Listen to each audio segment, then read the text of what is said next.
నమస్తే సార్.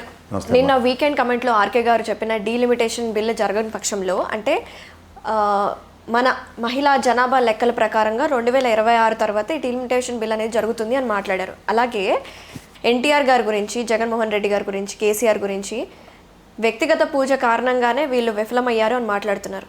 దీని గురించి మీ విశ్లేషణ ఏంటి సార్? అమ్మ, ఎవడైనా నీలా చదువుకున్న జర్నలిస్టుల గురించి ఎవరితో మాట్లాడితే కాస్త అర్థం ఉంటుంది. వాడికి బుద్ధి జ్ఞానం ఏ క్వశ్చన్ లేకుండా ఏది పడితే అది రాసి చచ్చిపోయే బుర్ర తక్కువ బ్యాచ్ అంటాం మేము. ఎందుకంటే ప్రాంతీయ పార్టీలో ఒక వ్యక్తి చుట్టూ తిరిగే రాజకీయానికి ఎవరూ అతీతులు కాదు. మీరు ఎవరో ఒక్కడి దాకా అక్కర్లేదు. ఎంజీఆర్ గారు, జయలలిత గారు, కరుణానిధి పక్క రాష్ట్రాల్లో, అలాగే ఠాకరే గారు, అవన్నీ మనం ఉద్ధవ్ ఠాకరే ఇవన్నీ చూసాం ఎక్కడ మహారాష్ట్రలో. నువ్వు ఏదైనా ప్రాంతీయ పార్టీ తీసుకో, మమతా బెనర్జీ ఉంది, ఆవిడ చుట్టూ రాజకీయాలు వెస్ట్ బెంగాల్లో నడుస్తాయి. చంద్రబాబు నాయుడు గారికి కూడా నువ్వు డిక్టేట్ చేయగలవు కదా. మరి నువ్వేంట్రా భయ్, నువ్వు చేసి పనులేంద్రా భయ్ చేత నువ్వు ఇది దృష్టిలో పెట్టుకుని నువ్వు అన్నీ మాడేద్దాం అంటే కుదరవు.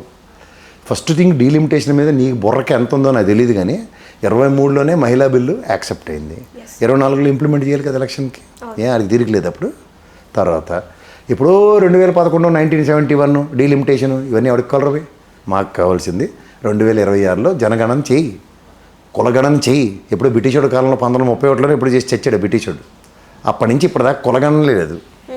మాకు చెప్పి ప్రతిదానికి ఎక్స్క్యూజ్ అంటే బీసీ ప్రధానమంత్రి అంతే, ఇంకా సెంటెన్స్ ఎక్స్టెండ్ అవ్వదు. మా కొడుకు కావాలి 67% పైన ఉన్నారు బీసీలు.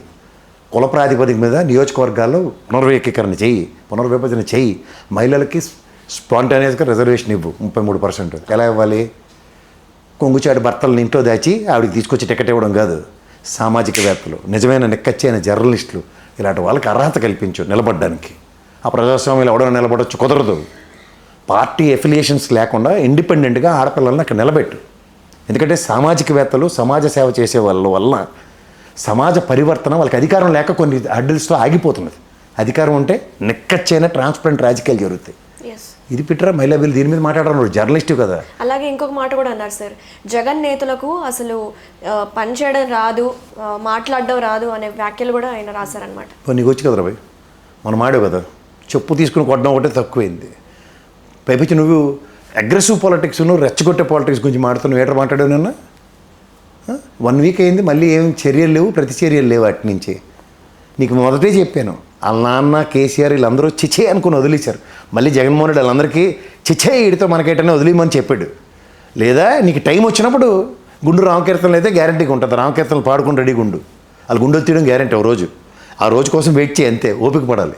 ఇప్పుడు నువ్వు ఇంకోటి ఎట్ రాశారు అబ్బాయి, ఈ డీలిమిటేషన్ నీకు ఊహకందని సబ్జెక్ట్లే, నీ ముఖానికి నీ జర్నలిజం స్థాయికి అది రాసే అంత ఎబిలిటీ నీకు లేదు. అయినా సరే ఏదో ప్రయత్నించో సాగు, ఏదో పేలేవు కదా నాకు.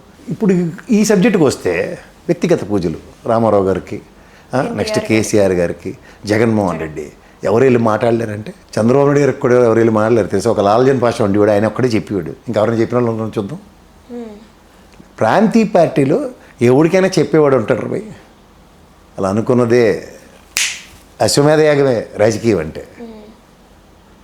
సో అంచేత ఈ అశ్వమేధ యాగంలో రాజకీయ నాయకులు వాళ్ళ చతురతతో ప్రాంత పరిరక్షణ కోసం ఏర్పడిన ప్రాంతీయ పార్టీల్లో ఎవరూ అతీతం కాదు.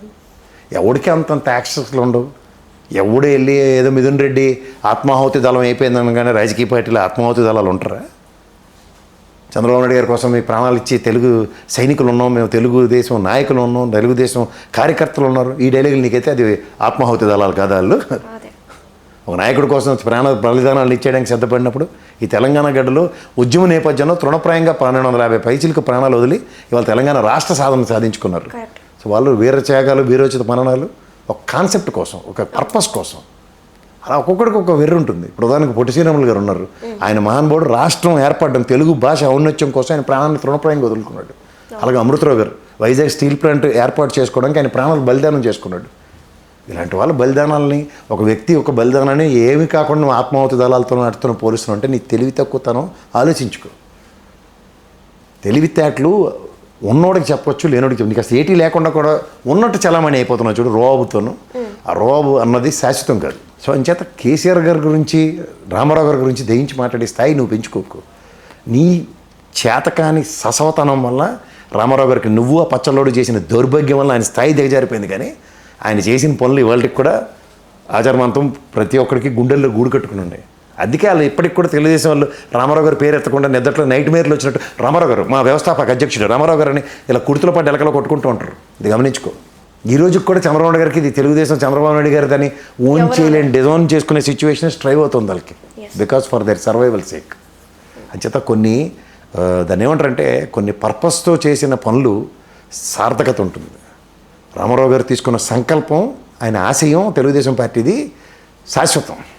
అలాగే కేసీఆర్ గారు తెలంగాణ కాంక్షతో తీసుకున్న సంకల్పం శాశ్వతం.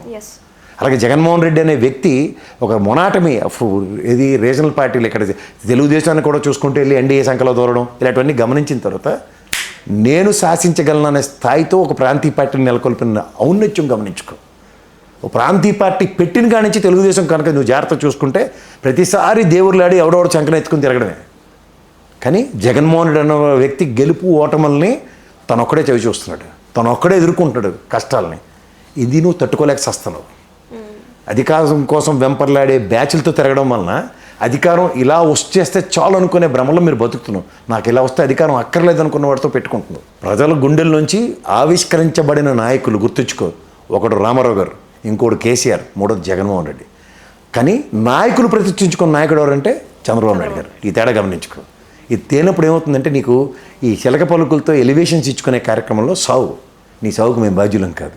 ఆ సావు ఎలా సచ్చినా సావు, నీకు సెట్ ఆఫ్ ఆడియన్స్ ఉన్నారు, అది విని తరించి సస్తారు.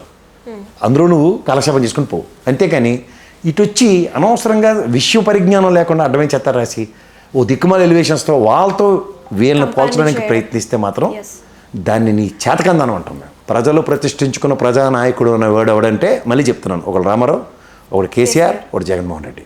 ఇది చరిత్ర. ఇది రీజనల్ పార్టీల్లో. అలా ప్రజల గుండెల నుంచి ఆవిష్కరించబడిన ఇంకో నాయకుడు అంటే వైఎస్ రాజశేఖర రెడ్డి గారు. ఎన్నాళ్ళైంది ప్రజల గుండెల నుంచి ఆవిష్కరించబడిన నాయకుడా, ప్రజలు తీసుకెళ్ళి అధికారం ఇచ్చుకుంటున్న నాయకుడా చంద్రబాబు నాయుడు గారికి మిగిలిన ఈ నలుగురికి కంపారిజన్ చేసుకో. నీకు చేతనైతే. నీకు ఎలాగో తెలియదు కాబట్టి పక్కన అడుగు, నీకన్నా బుర్ర తక్కువ వాళ్ళు ఉన్నారు. Thank you sir, thank you so much. నమస్తే సార్.